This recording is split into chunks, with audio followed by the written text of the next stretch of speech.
Harsh lands give birth to harsh people.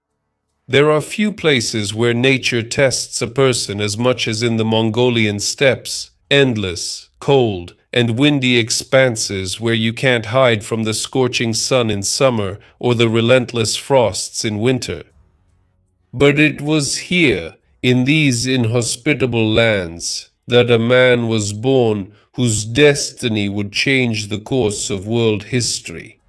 His name was Temujin.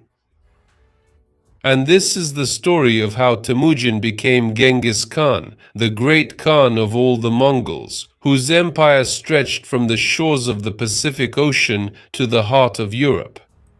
My name is Semyon, and we continue our series of episodes dedicated to great rulers and commanders.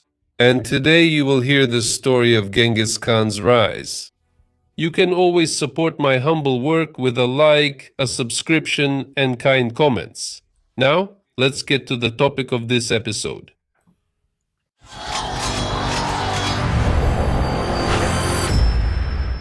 Hundreds of years before the name Genghis Khan echoed across the steppes, the Mongolian plateau was a world ruled by endless feuds, blood vendettas, betrayal, and fleeting alliances. There was no unified state here, no common goal. The vast expanses of the steppe were inhabited by scattered tribes and clans: the Mongols, the Merkits, the Naimans, the Karites, the Tatars, and others.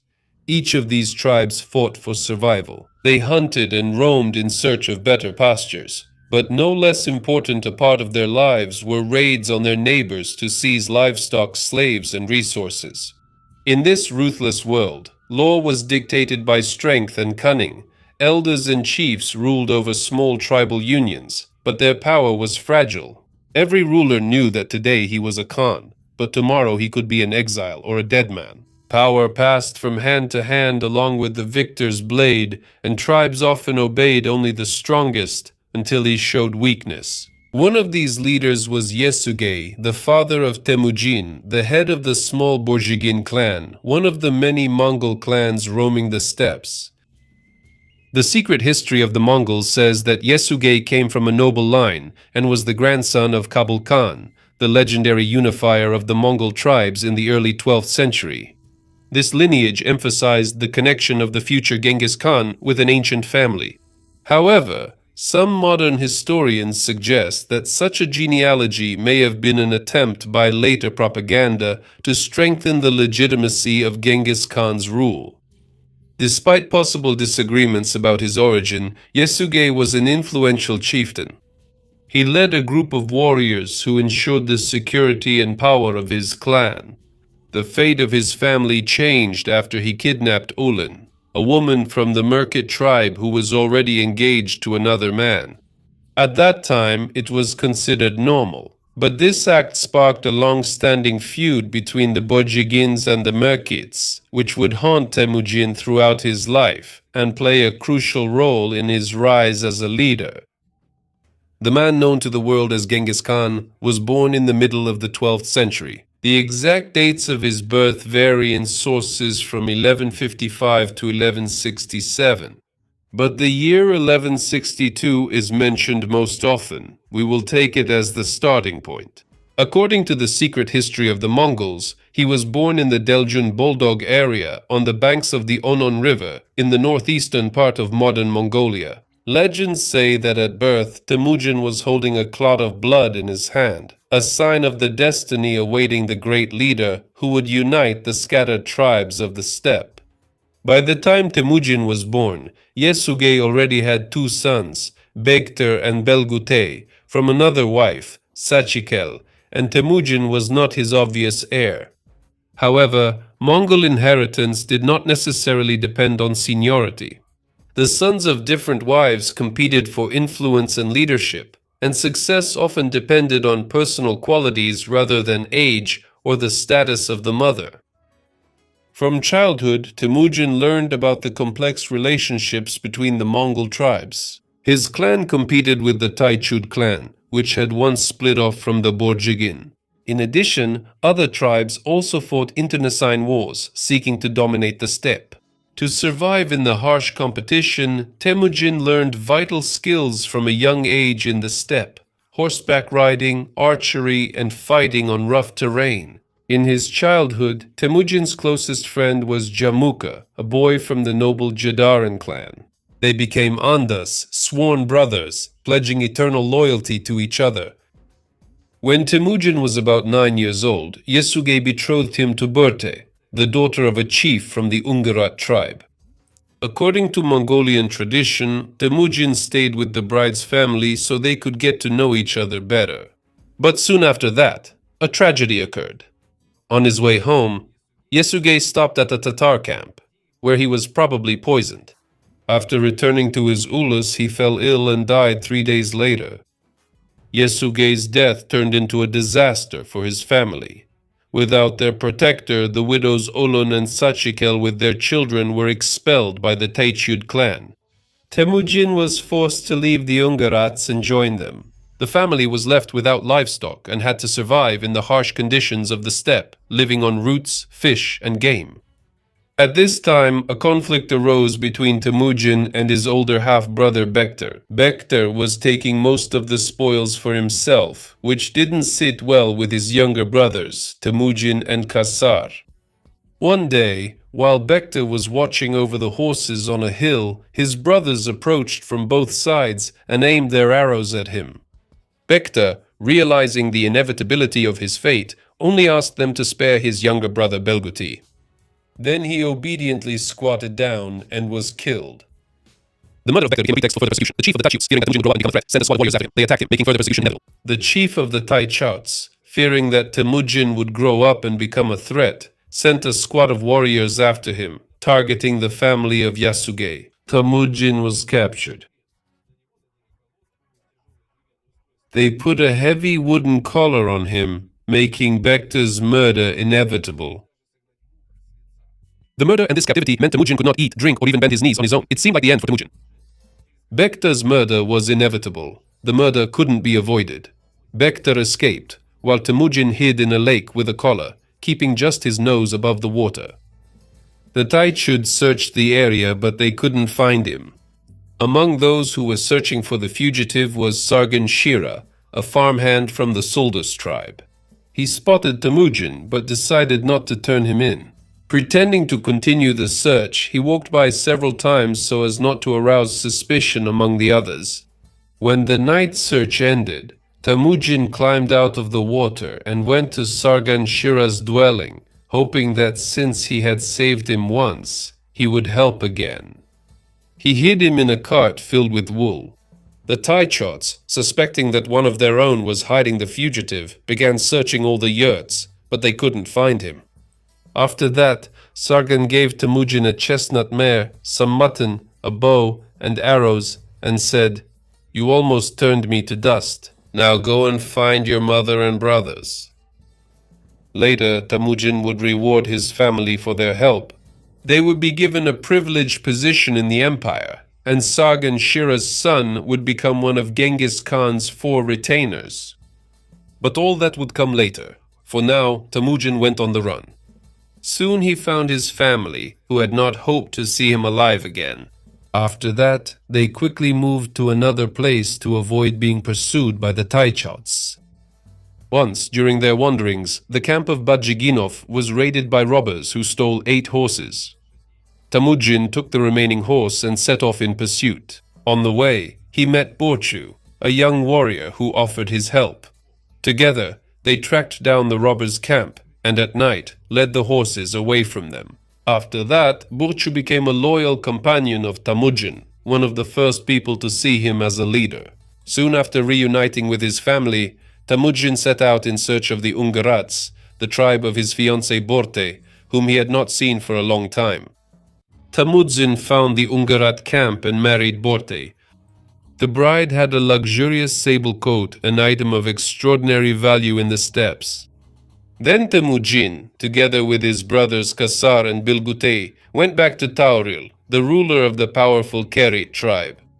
This Tauril had long been an ally and sworn brother of his late father Yasuge, and Temujin, reminding him of this alliance, presented that very sable coat as a gift.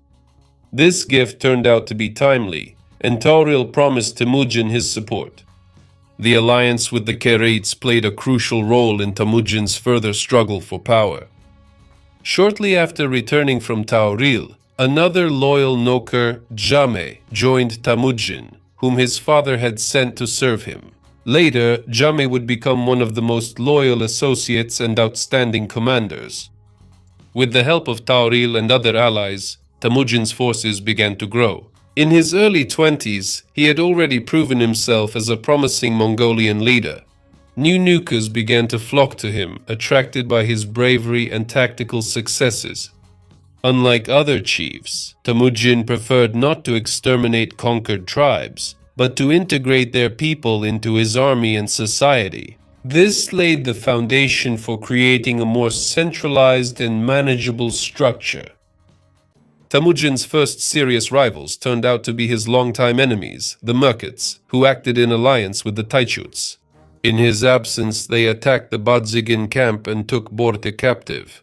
With the support of Tauril and his sworn brother Jamuka, Temujin organized a military campaign against the Merkits. Around 1184, their forces defeated the Merkits in one of the first major battles led by Temujin. Borte was freed. Soon after that, their firstborn Juchi was born. It is assumed that Borte was already pregnant before her captivity, but there is also a version that she became pregnant while in captivity, and that the father of Juchi could have been some Merkit prince. But be that as it may, Temujin treated Juchi as his own son. After the victory over the Merkits, Temujin and Jamuka performed the brotherhood ritual. In the secret history of the Mongols, this ritual is described as an exchange of golden belts and horses, which symbolized their alliance. The celebration ended with a feast, where the steppe leaders sang, danced, and made merry, and at night, as was customary among blood brothers, they slept under one blanket. However, this alliance, unfortunately, was short-lived. Gradually, relations between them began to cool. Temujin focused on consolidating his power and creating the first elements of a system to govern his ulus, placing his closest associates, Borchu and Jelme, in key positions. In this way, he became the Khan of the Borjigin clan and the allied tribes. Many of Jamuka's Nayons and Nukers switched to Temujin's side, which became one of the reasons for their conflict. Around this time, Temujin had his second son, Chagatai, and his third son, Ugade. Temujin's first attempts to create an independent Ulus inevitably faced strong opposition from Jamuka. The reason for the open hostility was the killing of Jamuka's younger brother, Taichar, who tried to steal a herd of horses from Temujin's territory. In response, Jamuka gathered an army of 30,000 warriors and marched against his former blood brother. Their equally sized armies clashed at the Gulegu Mountains, between the sources of the Senga River and the upper reaches of the Anon. In this battle, Temujin suffered a serious defeat. After the rout, Jamuka dealt harshly with the prisoners. 70 of Temujin's leaders were boiled alive in cauldrons. Temujin was forced to flee to heal his wounds and regain his strength. The following 10 years of his life have been little studied and became a dark spot in his biography. Some believe that he lost most of his followers and hid in the steppes, recruiting new allies and making plans for the future. He might have sought refuge among various Mongolian or neighboring tribes and worked on restoring his strength, creating coalitions for further struggle for power. There is also a version that Temujin went to China and served the Jin dynasty. It was not uncommon for defeated steppe leaders to seek refuge with neighboring sedentary states. It can be assumed that he underwent military training there and accompanied the Jin army on campaigns. The opportunity for Temujin to make a name for himself again arose in 1196. The Jin Empire was at war with the Tatars, and he hurried to take advantage of this. One of the reasons was revenge for his father. Temujin said at the time, "The Tatars are our old enemies. They destroyed our grandfathers and fathers. Therefore, we should also take part in this bloodshed." With these words, he sent the messenger Tiktaril to the Khan with a proposal for a joint campaign against the Tatars. Together they joined the Chinese army and dealt several serious blows to the Tatars, capturing rich spoils. The Tatar leaders were executed and many commoners were accepted into Temujin's ranks. For this victory, the empire awarded certificates. Ударов, захватив богатую добычу. Rewarded the allies. Taryll Khan received the title of Wang, which means prince, and from that moment on became known as Wang Khan. And Temujin was given the title of Jadkuri. It's something like a military commissar, with a lower status than Tarylla. After defeating the Tatars, Temujin decided to deal with his old enemies, the Merkits, who once kidnapped his wife. To fight them, he even temporarily reconciled with Jamuka. The military actions against the Merkits during this period were aimed at strengthening positions and territorial control. In these battles and skirmishes, the star of another prominent supporter of Temujin, a young warrior named Subadai, began to rise. In 1197, Van Khan, also known as Taryll, launched a campaign against the Merkits without Temujin's involvement, which he did not like very much. However, the following year they did act together in other military operations against the Tatars and the Merkits. These campaigns strengthened their alliance, but also laid the groundwork for future conflicts. During the same period, the influence of the Jin on the eastern lands weakened, which allowed Temujin to begin the struggle to unite all the Mongol tribes. Situationally, he was helped in this matter by Wang Khan and Jamuka, Temujin. However, they saw Temujin as a strong competitor, and it was only a matter of time before war would break out again between the allies. A good chance to get rid of Temujin came in 1199 during the campaign against the Naimans. Jamuka and Van Khan left his camp the night before the decisive battle, hoping that the Naimans would easily deal with Temujin.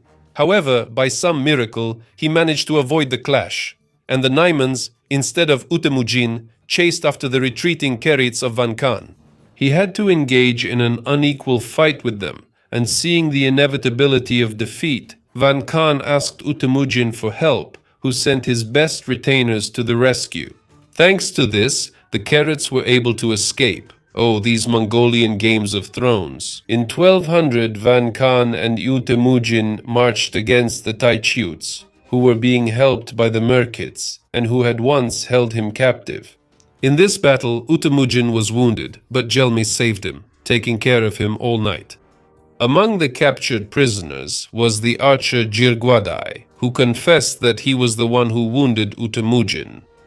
Instead of executing him, Temujin praised him for his accuracy and took him into his service, giving him the name Jebe, which means arrow.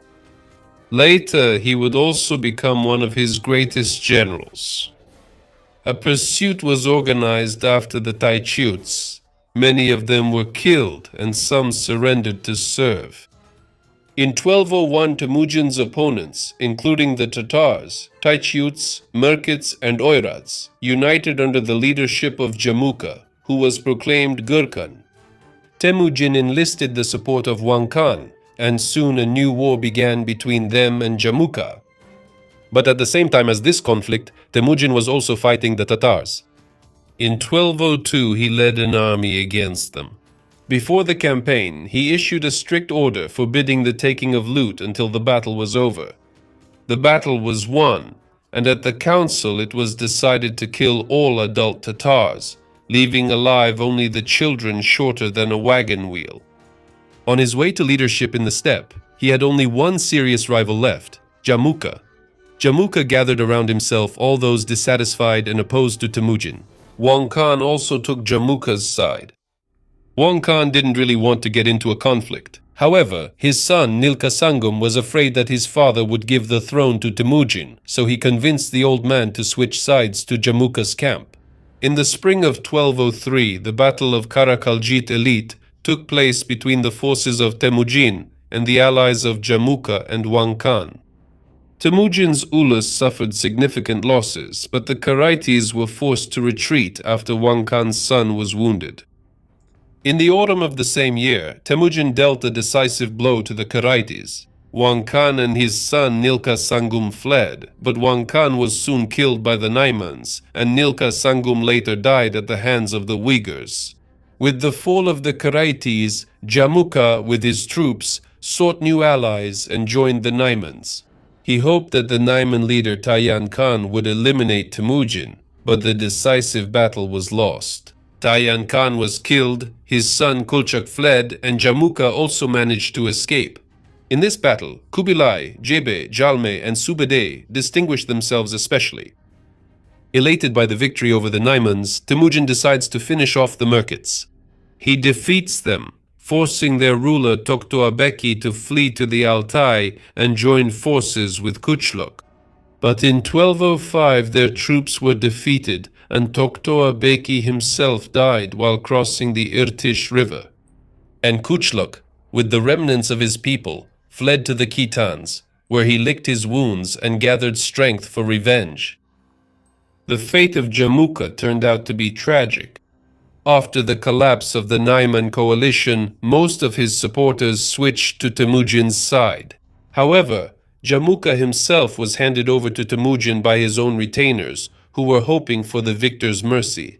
However, Temujin, who valued loyalty, condemned their betrayal and executed the defectors. Temujin offered Jamuka forgiveness and even the restoration of their friendship, but Jamuka refused. He stated that Mongolia cannot be united. Mongolia is divided, and there can be only one ruler in the steppe. Just as there is only one sun in the sky, there should be only one ruler on earth. Jamuka asked only for an honorable death. As a sign of respect, Temujin granted his request. Jamuka's back was broken without shedding blood, which was in accordance with the Mongolian tradition of executing noble or respected people. This form of execution was connected to the shamanistic beliefs of the Mongols, who considered blood to be a defilement of the earth, which could bring a curse. In the spring of 1206 at the Kurultai, at the source of the Onon River, Temujin was proclaimed the great Khan of all the united Mongol tribes, and received the title of Genghis Khan, which translates as Great Ruler or Lord of the Endless Waters. He ruled over the Merkits, Kerites, Naimans, Tatars, Uyghurs, and Oirats. Buryats, Tatars, Tatarstans, Uyghurs, Oirats. Buryats and other peoples. These once warring tribes were now recognized as a single people under the common name Mongols. The unification of the Mongol tribes led to the creation of a single state governed by the new code of laws, the Yasa of Genghis Khan. This code regulated all spheres of society, including military and social norms. Among the main provisions of the Yasa of Genghis Khan were mutual assistance and discipline during campaigns, a ban on deceiving those who trusted you, and respect for hospitality. Guests and envoys were forbidden to be harmed, which was related to Temujin's personal experience when his father died after being poisoned during a guest visit. Genghis Khan also brought about a real revolution in the steppe world. He divided the entire population into tens, hundreds, thousands, and tumens of 10,000. After destroying the old tribal structure, commanders were now appointed not by kinship or origin, but by personal qualities, skill, bravery, and loyalty. The warriors, who were recruited from all able-bodied men, engaged in farming during peacetime, but when necessary, they were quickly mobilized for war. After uniting the Mongol tribes under a single banner, Genghis Khan completed the first stage of his path to the pinnacle of power. But his ambitions were not limited to the steppes alone. Now his gaze was fixed on the east, toward the rich lands of the Jin Chinese Empire. A new chapter will soon begin, in the history of the steppes, a period of conquest that will change the fate not only of East Asia, but of the entire world, leading to the creation of the great Mongol Empire, the largest land power the world has ever seen. But I think I'll stop here. If you want to see more videos about the military campaigns of Genghis Khan, let me know in the comments. Subscribe to the channel and hit the bell so you don't miss notifications about new episodes. See you.